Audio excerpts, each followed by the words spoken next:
ನಮಸ್ಕಾರ ಎಲ್ರಿಗೂ, ನಾನು ನಿಮ್ಮ ಪವನ್. ನಾನಿವತ್ತು ಈ ವಿಡಿಯೋಲಿ ಬೆಂಗಳೂರಿಂದ ಕೋಟಿಲಿಂಗೇಶ್ವರ ಟೆಂಪಲ್ಗೆ ಹೇಗೆ ರೀಚ್ ಆಗೋದು ಅಂತ ತೋರಿಸ್ತೀನಿ.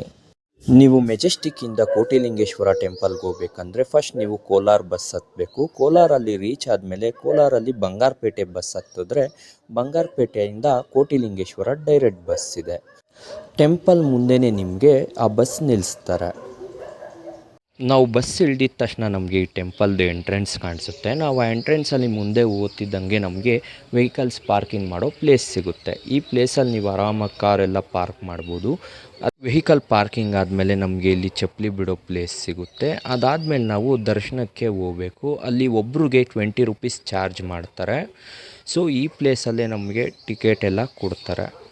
ಕೋಟಿಲಿಂಗೇಶ್ವರ ದೇವಸ್ಥಾನ. ಈ ದೇವಸ್ಥಾನದಲ್ಲಿ 90 ಲಕ್ಷಕ್ಕಿಂತ ಜಾಸ್ತಿ ಶಿವಲಿಂಗಗಳಿವೆ. ಈ ದೇವಸ್ಥಾನದಲ್ಲಿರೋ ಈ ಶಿವಲಿಂಗ 108 ಅಡಿ ಉದ್ದ ಇದೆ. ಶ್ರೀ ಮಂಜುನಾಥ ಚಿತ್ರನ ಇಲ್ಲೇ ಚಿತ್ರೀಕರಣ ಮಾಡಿರೋದು.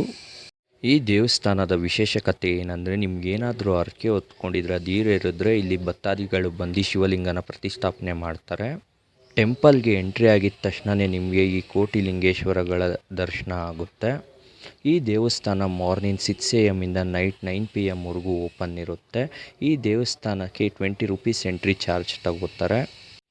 ಕೋಟಿಲಿಂಗೇಶ್ವರ ಈ ದೇವಸ್ಥಾನ ಬೆಂಗಳೂರಿಂದ 100 ಕಿಲೋಮೀಟರ್ ದೂರ ಇದೆ. ಈ ದೇವಸ್ಥಾನದಲ್ಲಿ 90 ಲಕ್ಷಕ್ಕಿಂತ ಜಾಸ್ತಿ ಕೋಟಿಲಿಂಗಗಳು ಪ್ರತಿಷ್ಠಾಪನೆ ಮಾಡಿದ್ದಾರೆ.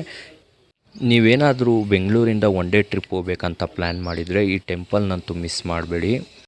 ಆದಷ್ಟು ಸಮ್ಮರಲ್ಲಿ ಈ ಟೆಂಪಲ್ನ ಹೋಗೋದು ಅವಾಯ್ಡ್ ಮಾಡಿ, ಯಾಕಂದರೆ ಇಲ್ಲಿ ತುಂಬ ಬಿಸಿಲಿರುತ್ತೆ, ಜೊತೆಗೆ ಕಾಲೆಲ್ಲ ಸುಡ್ತಿರುತ್ತೆ, ನೀವು ಓಡಾಡೋಕ್ಕೂ ಆಗೋಲ್ಲ. ಜೊತೇಲಿ ವೀಕೆಂಡ್ಸ್ಗಿಂತ ವೀಕ್ ಡೇಸಲ್ಲಿ ನೀವು ಈ ದೇವಸ್ಥಾನಕ್ಕೆ ಹೋಗೋಕ್ಕೆ ಪ್ರಿಫರ್ ಮಾಡ್ತೀನಿ, ಯಾಕಂದರೆ ತುಂಬ ಜನ ಕಮ್ಮಿ ಇರ್ತಾರೆ. ಸೊ ನೀವು ಆರಾಮಾಗಿ ದೇವಸ್ಥಾನ ಫುಲ್ ಎಕ್ಸ್ಪ್ಲೋರ್ ಮಾಡ್ಬೋದು. ನೀವೇನಾದರೂ ಬೆಂಗಳೂರಿಂದ ಟ್ರೈನಲ್ಲಿ ಬರಬೇಕು ಅಂತ ಪ್ಲ್ಯಾನ್ ಮಾಡ್ತಿದ್ರೆ ನೀವು ಮೆಜೆಸ್ಟಿಕ್ ರೈಲ್ವೆ ಸ್ಟೇಷನ್ನಿಂದ ಬಂಗಾರಪೇಟೆಗೆ ಡೈರೆಕ್ಟ್ ಟ್ರೈನ್ ಇದೆ. ಬಂಗಾರಪೇಟೆಯಲ್ಲಿ ಇಳಿದ ಮೇಲೆ ಬಂಗಾರಪೇಟೆಯಿಂದ ಕೋಟಿಲಿಂಗೇಶ್ವರಗೆ ಡೈರೆಕ್ಟ್ ಬಸ್ ಇದೆ. 20 ರೂಪೀಸ್ ಚಾರ್ಜ್ ಮಾಡ್ತಾರೆ.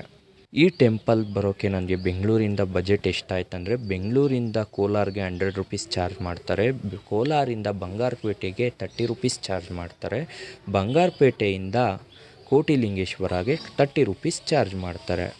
ಟೋಟಲ್ ನಮಗೆ 2 ಸೈಡಿಂದ 360 ರೂಪೀಸ್ ಆಗುತ್ತೆ. ಪ್ಲಸ್ ಎಂಟ್ರಿ ಫೀಸ್ 20 ರೂಪೀಸ್ ಇರುತ್ತೆ. ಊಟ ಎಲ್ಲ ಸೇರಿ ನಮಗೆ ಟೋಟಲ್ 500 ರೂಪೀಸ್ ಬಜೆಟ್ ಆಗುತ್ತೆ.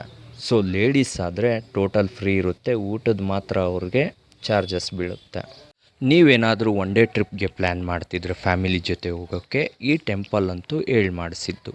ಜೊತೆಯಲ್ಲಿ ನೀವೇನಾದರೂ ಕೋಲಾರ್ಗೆ ಹೋದರೆ ಇದು ಒಂದೇ ಟೆಂಪಲ್ ಅಲ್ಲ, ಅಂತರ್ಗಂಗೆ ತುಂಬ ಪ್ಲೇಸಸ್ನ ನೀವು ವಿಸಿಟ್ ಮಾಡ್ಬೋದು, ತಿರುಪತಿ ಎಲ್ಲ.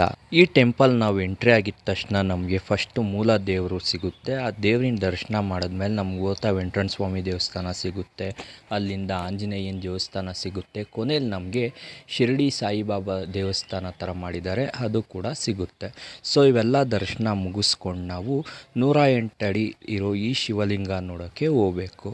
ಕೋಟಿಲಿಂಗೇಶ್ವರ ಈ ದೇವಸ್ಥಾನದಲ್ಲಿ 108 ಅಡಿ ಇರೋ ಲಿಂಗ ಇದೆ. ನಮ್ಮ ಭಾರತದಲ್ಲೇ ಅತಿ ಹೆಚ್ಚು ಲಿಂಗಗಳಿರೋ ದೇವಸ್ಥಾನ ಅಂದರೆ ಅದು ಈ ಕೋಟಿಲಿಂಗೇಶ್ವರ. ಈ ದೇವಸ್ಥಾನದಲ್ಲಿ 90 ಲಕ್ಷಕ್ಕಿಂತ ಜಾಸ್ತಿ ಕೋಟಿಲಿಂಗಗಳಿದೆ. ಈ ದೇವಸ್ಥಾನದ ವಿಶೇಷತೆ ಏನಂದರೆ, ನೀವೇನಾದರೂ ಹರಕೆ ಹೊತ್ಕೊಂಡು ಅದು ಈಡೇರಿದ್ರೆ ಭಕ್ತಾದಿಗಳು ಇಲ್ಲಿ ಬಂದು ಶಿವಲಿಂಗನ ಪ್ರತಿಷ್ಠಾಪನೆ ಮಾಡಿಸ್ತಾರೆ. ಸೊ ನೀವೇನಾದರೂ ಫ್ಯಾಮಿಲಿ ಜೊತೆ ಒನ್ ಡೇ ಟ್ರಿಪ್ ಹೋಗ್ಬೇಕಂತ ಪ್ಲ್ಯಾನ್ ಮಾಡ್ತಿದ್ರೆ ಬೆಂಗಳೂರು ನಿಯರಲ್ಲೇ ಇರೋ ಈ ಕೋಟಿಲಿಂಗೇಶ್ವರ ಟೆಂಪಲ್ನ ಮಿಸ್ ಮಾಡಬೇಡಿ. ನಿಮಗೆ ಈ ವಿಡಿಯೋ ಇಷ್ಟ ಆಗಿದ್ದರೆ ನನ್ನ ಚಾನಲ್ನ ಸಬ್ಸ್ಕ್ರೈಬ್ ಮಾಡಿ ಆ್ಯಂಡ್ ಈ ವಿಡಿಯೋನ ಲೈಕ್ ಮಾಡಿ. Thank you.